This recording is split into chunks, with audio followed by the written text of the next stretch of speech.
오늘은 부활주일입니다. 부활주일인데 이런 안타까운 이야기를 먼저 하게 돼서 죄송한 말씀인데 그 SBS 아나운서 최성규 잘 아시죠? 최성규 아나운서가 그 1992년 9월 26일 딸이 3살일 때입니다. 아침에 생방송을 진행하던 중에 갑자기 후배 아나운서가 쪽지 하나를 들고 급하게 쫓아온 겁니다. 그 쪽지에는 딸 교통사고, 생명 위독 이런 쪽지를 받은 겁니다. 정말 사색이 되었죠. 3살이면 얼마나 이쁠 때입니까? 사고는 이렇게 일어났다 그럽니다. 골목길에서 후진하던 이삿짐 트럭이 딸을 발견하지 못하고 그만 역과한 겁니다. 타고 넘어간 거예요, 버스가. 그 트럭이. 근데 운전자가 이상을 느꼈으면 이렇게 내려서 한번 확인하면 참 좋았을 것을 이상하네 하고 또 다시 앞으로 간 거죠. 그래서 또 한 번 역과, 그래서 2번 이렇게 역과한 겁니다.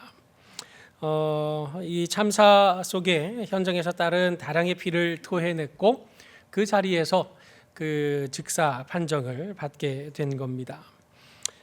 최성규 씨는 이 소식을 전해 듣고 급하게 병원으로 향했는데 하필이면 영등포 로타리 인근에서 공사를 하는 바람에 그 도로에 꼼짝달싹하지 못하고 1시간 동안 갇혀 있게 되고 말았습니다. 아버지로서는 정말 아무것도 할 수 없었던 그 당시의 무력감, 내가 정말 이 죽음 앞에서 아무것도 할 수 없는 존재구나, 이것이 그에게는 엄청난 공포가 되었고 그 이후 10년 넘도록 그 일이 트라우마로 그 삶을 괴롭혔다는 그런 그 토로한 내용을 들은 적이 있습니다. 여러분, 인생길에는 실로 이와 같은 수많은 문제들이 일어나는 것 같습니다. 수많은 위기, 시험이 찾아오게 되는데 이것은 불신자든지 또 신자든지 누구에게나 예외 없이 다 찾아오는 일들입니다. 신자라고 이런 일들이 비껴가고 불신자라고 이런 일들이 비껴가지 않는 그런 내용은 절대 아닌 것입니다. 오늘 성경 본문에도 보면 믿음의 사람으로 증언되고 있는 아브라함 역시 그와 같은 시험을 받았다라고 진술하고 있습니다. 그렇다면 인생길에 찾아오는 이 시험들, 믿는 자나 믿지 않는 자나, 특별히 믿는 자로서 인생에 다가오는 이런 모든 어려움들, 공경들, 곤고함들, 이것들 과연 어떻게 우리는 감당하고 해결할 수 있겠습니까? 예수님의 영광스러운 부활을 감사하고 기뻐하는 오늘, 여전히 이 세상을 사는 우리는 여러 가지 시험과 고난을 겪을 수밖에 없는데 이 고난과 시험 앞에 이겨낼 근거, 우리가 붙잡을 소망이 무엇인지 함께 말씀을 중심으로 나누고자 합니다. 오늘 17절 말씀에 보니까 아브라함은 시험을 받을 때에 시험을 받았다고 말하고 있습니다. 그가 받은 시험이 무엇이었습니까? 믿음으로 이삭을 드리는 것이 그에게 찾아온 시험이었습니다. 유대 전승에 의하면 아브라함은 자기 인생에 걸쳐서 총 10번의 시험을 받았다 이렇게 말합니다. 그 중에 한 시험이 아들을 번제로 바치라는 겁니다. 이것은 창세기 22장에 진술되어 있는 내용인데 하나님께서 아브라함에게 콕 집어서 이렇게 말씀하시는 겁니다. 너의 아들, 너의 사랑하는 너의 독자 이삭을 모리아 땅으로 가서 내가 너에게 지시하는 한 산 거기서 번제로 드리라는 겁니다. 여러분, 번제는 일단 목숨을 끊어야 되고요. 그리고 이 조각조각 각을 떠야 되는 겁니다. 그리고 조각조각 각을 뜬 그것을 불로 태우는 것, 이것이 바로 번제인 겁니다. 여러분, 소를 잡으라는 것도 아니고 양을 잡으라는 것도 아니고 너가 가진 소 전부를 다 잡아 이렇게 명령하신 것도 아니고 아들을 드리라는 겁니다. 여러분, 100세에 얻은 아들입니다. 25년을 기다려서 얻은 아들입니다. 그 무엇과도 바꿀 수 없는 그 아들 이삭을 하나님 앞에 번제물로 바치라. 여러분, 이 얼마나 충격적인 명령입니까? 아버지가 그 아들을 칼로 각을 떠서 드리는 번제, 이거는 정말 그분이 하나님이시라면 내릴 수 없는 명령입니다. 이 얼마나 비도덕적이고 비윤리적인 이 명령입니까? 이 명령은 하나님의 언약을 붙잡고 생각해 보아도 무언가 좀 납득이 되지 않습니다. 무슨 말입니까? 하나님께서는 이 아브라함이 그 약속을 기다리지 못하고 하갈 그 여종 그 몸종을 통해서 이스마엘이라고 하는 아들을 하나 낳았습니다. 근데 하나님이 그를 내쫓으라 그랬어요. 너의 적통, 너의 적장, 그건 이삭을 통해서 이루어질 것이다. 그래서 쫓았단 말입니다. 그래서 남아있는 것은 지금 누구밖에 없는 겁니까? 이삭밖에 없는 것입니다. 그러면 이삭을 번제물로 드린다? 그러면 죽는다? 그러면 도대체 이삭을 통해서 너의 자손을 이루어 가리라는 하나님의 약속은 어떻게 되는 거란 말인가? 이런 의문이 들 수밖에 없는 겁니다. 이삭을 통해 너의 자손을 이루어 가겠다 말씀하신 하나님이 이제는 그 이삭을 죽이라는 겁니다. 이런 모순된 명령을 내리실 때 여러분 어떻게 이 명령을 따를 수 있겠습니까? 그런데 아브라함은 이삭을 믿음으로 드렸다. 이렇게 지금 오늘 히브리서에서는 진술하고 있습니다. 그의 모습을 보니 창세기 22장 3절에 아침에 일찍이 일어났다. 그래서 지시하시는 곳으로 갔다. 이렇게 진술합니다. 간밤에 하나님이 이 말씀하셨습니다. 며칠만 생각할 시간을 주십시오. 일주일만 말미를 주십시오. 아니 드릴 때 드리더라도 마지막 추억거리를 좀 만들고 드려야 되지 않겠습니까? 저에게도 시간이 필요합니다. 이렇게 충분히 요구할 만도 합니다. 그런데 다음날 아침이 일어나자마자 떠난 겁니다. 여러분 이곳 그 당시 아브라함이 살던 곳이 브엘세바, 이 팔레스타인 땅이 남쪽인데 그 모리아 땅은 예수님이 십자가에 못 박히신 갈보리 예루살렘 쪽입니다. 100km 떨어져 있습니다. 여기까지 걸어가려면 3일을 걸어가야 되는 겁니다. 여러분 이 3일을 걸어가는 동안에 아브라함과 이삭이 아무 말도 없이 침묵 수행했겠습니까? 결코 그렇지 않을 겁니다. 아버지 오랜만에 이렇게 멀리까지 번제 드리러 가니 참 좋습니다. 아버지하고 이런 시간 가졌던 적이 언제였던가요? 하면서 옛날 추억을 회상할 때마다 아마 아버지 아브라함의 마음은 타들어가지 않았을까요? 여러분 내 자식에게 상처 조금만 나도 마음이 찢어지는 것이 부모님의 심정인데 이 아들을 지금 번제물로 드리러 올라가는 길이니 그 마음이 얼마나 고달팠겠습니까? 얼마나 많은 생각들이 아브라함의 마음을 심란하게 만들었겠습니까? 특별히 그것도 하루도 아니고 1시간도 아니고 3시간도 아니고 3일 길을 걸어가야 했던 것입니다. 여러분 3일이면 그 정신의학적으로도 도파민 분비가 3일째 되는 날 급격하게 떨어집니다. 작심삼일이 과학적이잖아요. 무언가 결심해야 되겠다, 도전해야 되겠다 하면 도파민이 3일 동안 분비가 됩니다. 근데 3일째 이게 훅 떨어지거든요. 그래서 우리가 무언가를 흥미롭게 도전하다가 3일 만에 그만두는 것도 다 이런 과학적인 근거가 있는 것입니다. 그러면 3일째 되는 날 마지막 스퍼트를 해야 되는 그날, 여러분 아브라함의 마음은 정말 번잡하기 그지 없었을 겁니다. 그런데 아브라함은 꿋꿋하게 올라간 것 같습니다. 아브라함은 변함없이 하나님을 굳게 붙잡고 모리아 땅에 있는 한 산에 올라간 것 같습니다. 왜냐하면 이 창세기 22장에 있는 기록에 보면 아브라함이 번제단 위에 나무를 벌려놓았다 이렇게 말합니다. 이 벌려놓다는 이 말은요 그냥 던져놓았다는 말이 아닙니다. 가지런하게 오와열을 맞추어서 놓았다는 말입니다. 아니 하나님 제가 순종하겠다고 3일 길을 걸어왔잖아요. 내가 지금 이 산에까지 올라왔잖아요. 이 정도 됐으면 내 믿음을 보시지 않았습니까? 내가 얼마나 하나님 말씀을 듣고 따르려고 하는지 이쯤이면 이 정도 했으면 하나님도 인정해 주셔야죠. 왜 이렇게 인정머리가 없으십니까? 정말 끝까지 이 아들이 죽는 꼴을 봐야만 하겠습니까 하나님? 이런 마음이었다면 아마 번제단에 나무를 그냥 막 던져놨을 것입니다. 그런데 오와 열을 맞춰서 가지런하게 놓았던 것, 그는 끝까지 이 순종했다는 사실을 엿볼 수 있는 대목인 겁니다. 여러분 그러면 이처럼 고통스러운 준비를 하면서도 이처럼 철저하게 하나님의 말씀을 따를 수 있었던 아브라함, 아들을 번제물로 바치라는 이 엄청난 시험을 그는 도대체 어떻게 이런 상황 속에서도 이처럼 철저한 순종의 걸음으로 이어갔던 것입니까? 오늘 히브리서 11장 17절 말씀에 보니까 그는 약속들을 받은 자였다. 그래서 외아들을 드렸다. 이렇게 말하고 있습니다. 여러분 여기서 우리가 한 가지 잘 우리로서는 납득이 안 되고 이해가 안 되는 게 있습니다. 약속을 받았는데 왜 아들을 드린다? 이게 말이 되느냐? 앞서 말씀드렸던 것처럼 이삭이 죽으면 이삭을 통해서 그 자손을 이어가리라는 하나님의 약속은 다 사라져버리는 것입니다. 그런데 그 이삭을 죽이라고요? 그런데 이것이 약속을 받은 자로서 외아들을 드렸다고요? 이게 지금 도대체 무슨 말입니까? 앞뒤가 안 맞는 말입니다. 왜냐하면 우리의 생각은 여전히 상황에 매여 있기 때문에 그렇습니다. 여러분, 지금 이 아들을 죽이면 어떻게 되는 것입니까? 그에게 이미 말씀하시기를 내 자손이라 칭할 자는 이삭으로 말미암으리라 라고 명백하게 약속하셨는데, 이 말씀, 이 약속을 우리가 어떻게 해석을 해야 되는가?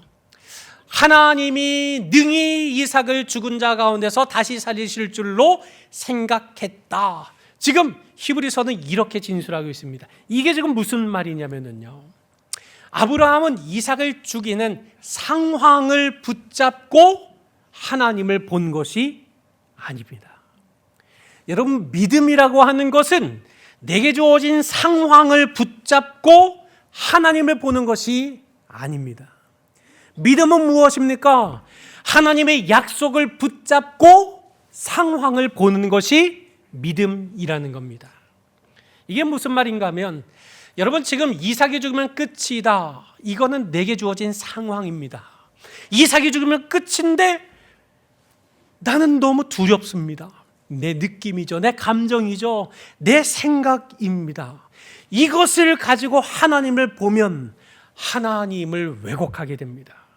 하나님은 이랬다 저랬다 하시는 분, 하나님은 줬다가 뺏었다가 하시는 분, 하나님은 약속을 했다가 어겼다가 하시는 분. 그럼 그 하나님을 왜곡하게 되면 우리에게 주어진 시험과 상황 속에 우리는 그대로 덫에 걸려들고 마는 것입니다. 그래서 진짜 믿음은 상황을 붙잡고 하나님을 보는 것이 아니라 하나님의 약속을 붙잡고 상황을 보는 것입니다. 지금 약속하셨습니다. 근데 이삭을 잡으랍니다. 그러면 하나님의 약속은 어떻게 되는 것인가? 몰라요. 그러나 명백한 사실, 하나님은 이삭으로 말미암아 너의 자손, 너의 유업을 이어받겠다 하셨으니, 그러면 이삭이 죽는다. 그럼 하나님이 다시 살리시지 않을까? 하나님은 하나님이시니 당신의 약속을 이루시지 않겠는가? 이것이 그 약속을 붙잡고 상황을 바라보았던 아브라함의 믿음이었던 겁니다. 한마디로 죽어도 다시 살리신다.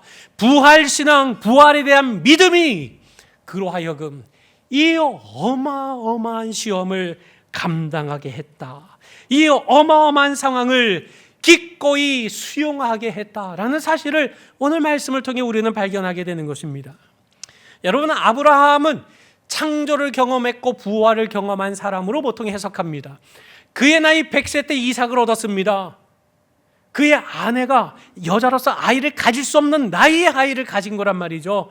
이미 죽은 몸에서 생명이 잉태하게 된 것입니다. 창조의 역사, 생명의 역사를 이미 경험했던 것입니다. 그리고 오늘 모리아 땅에 있는 한 산에서 이삭을 바치는 이 과정을 통해서 이 아브라함은 다시금 그 부활의 하나님, 부활 소망의 능력을 주시는 하나님을 다시금 마주하게 된 것입니다. 그러니 그 하나님 앞에 진실로 믿음의 조상이라 일컬음을 받을 수 있는 이런 참 기가 막힌 존재가 된 것인데, 여러분, 이것이 정말 중요한 이유가 무엇입니까? 우리가 아무것도 바랄 수 없을 때도 하나님이 우리에게 선한 것과 복을 주실 수 있고, 우리의 모든 기대가 꺾여버린 그 자리, 이제는 다 끝났다, 이제는 다 망했다라고 말하는 그 자리도 끝이 아니라고 우리에게 말씀해주고 있기 때문에 그렇습니다. 여러분, 믿음이 무엇인가를 아브라함의 생애에 담으셨습니다. 누가요? 하나님이요. 그래서 그 아브라함의 생애에 담아 놓으신 그 믿음을 봐라 이겁니다. 그가 끝났더냐?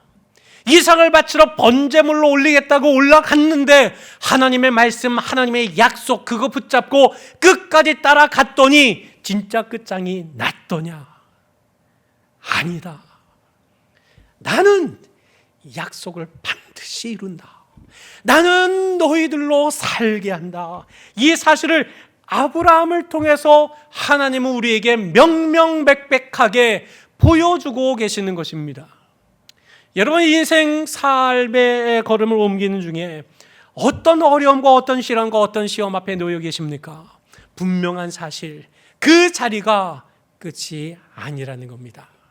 기대가 꺾이고 망하고 다 끝났다 하는 자리, 포기한 자리, 절망하는 바로 그 자리, 그 자리는 도리어 하나님의 약속을 붙잡고 그 절망의 상황을 해석하고 절망의 상황으로 들어갈 때 하나님은 그것이 끝이 아니라는 사실을 부활의 역사를 통해 우리 삶 속에 낱낱이 증명하신다라는 사실을 오늘 기록된 말씀을 통해서 우리에게 증언하고 있는 것입니다. 여러분, 사람이 겪을 수 있는 인생의 가장 큰 시험이 뭐가 있을까요? 시험 떨어지는 거요? 자격증 따지 못하는 거? 아니면 취업하지 못하는 거요? 무엇이 우리에게 견딜 수 없는 가장 큰 시험과 시련을 가져다 주겠습니까? 그것은 다른 것 아니라 죽음입니다. 이 세상에 살면서 온갖 문제들에 매여 살지만 그러나 죽음 앞에서 모든 것이 부질없다는 사실을 깨닫게 되지 않습니까? 죽음보다 더 큰 시험은 없습니다. 잠언 14장 32절에 악인은 그의 환난에 엎드려져도 의인은 그의 죽음에도 소망이 있다, 이렇게 말하고 있습니다. 여러분, 악인이 당하는 환난, 의인도 당합니다. 의인이 죽는 죽음, 악인도 마찬가지로 겪게 되어 있는 겁니다. 악인이나 의인이나 환난과 죽음을 피할 길은 없는 것입니다. 그런데 악인은요, 그의 환난, 자그마한 문제 그 앞에서도 어쩔 줄 몰라서 절망하는 겁니다. 자포자기하는 겁니다. 그러니 작은 문제 앞에서도 넘어지고 쓰러지고 그렇게 자포자기하는 인생이 죽음 앞에서야 무슨 말할 것이 더 있겠습니까? 그러나 의인은 인생의 어떤 환난뿐 아니라 죽음 앞에서조차도 이겨낼 소망이 있다, 이렇게 말하고 있습니다.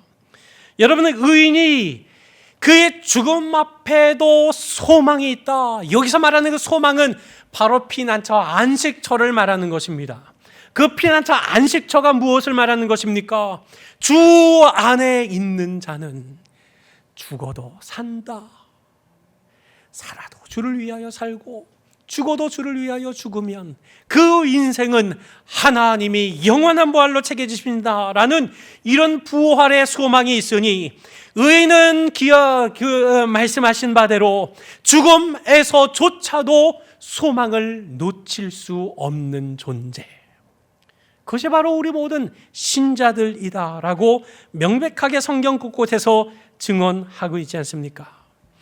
여러분, 이쯤 되면 우리 마음속에 한 가지 고민이 들 수도 있겠습니다. 내 믿음은 정말 그렇지 않은데 나는 정말 이 부활의 소망, 조금은 자취하고서라도 내 앞에 일어나는 문제들 앞에 넘어지기 일쑤고 쓰러지기 일쑤고 낭망하고 절망하기 일쑤인 나인데 내가 어떻게 이런 지고한 부활 신앙을 소유할 수 있겠는가? 여러분, 아브라함을 생각해 보시기 바랍니다. 자식이 큰 재산이던 시대를 살았던 사람입니다. 그의 나이 100살이 될 때까지 아들 하나 없었던 존재가 바로 아브라함입니다. 그야말로 자식을 얻지 못했던 인생의 실패자 아닙니까? 하나님께서 아내 사라를 통해서 아들을 주시겠다고 약속을 이미 하셨음에도 불구하고 그 약속을 어떻게 했습니까? 못 믿었습니다. 그래서 그의 몸종 하갈을 통해서 아들을 낳은 것이 이스마엘이지 않습니까? 믿음 없는 사람이었습니다. 하나님의 명령에 따라 가나안 땅으로 이주했습니다. 근데 가나안 땅에 온 아브라함이 어떻게 했습니까? 와보니 기근의 땅이었습니다.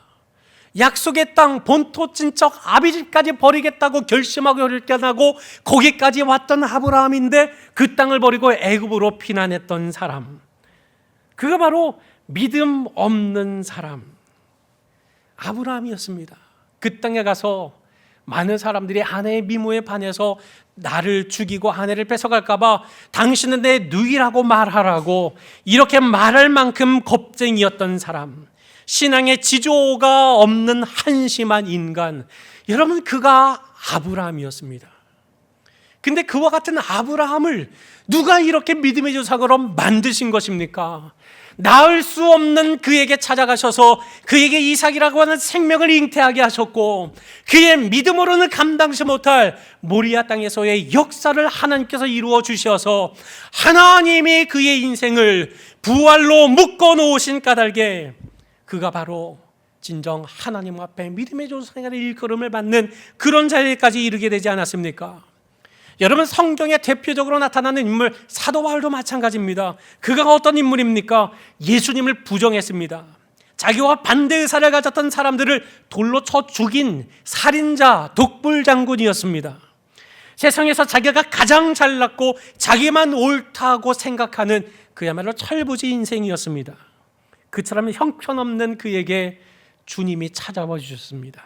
그가 주님을 발견한 게 아닙니다. 주님이 찾아와 주셨습니다.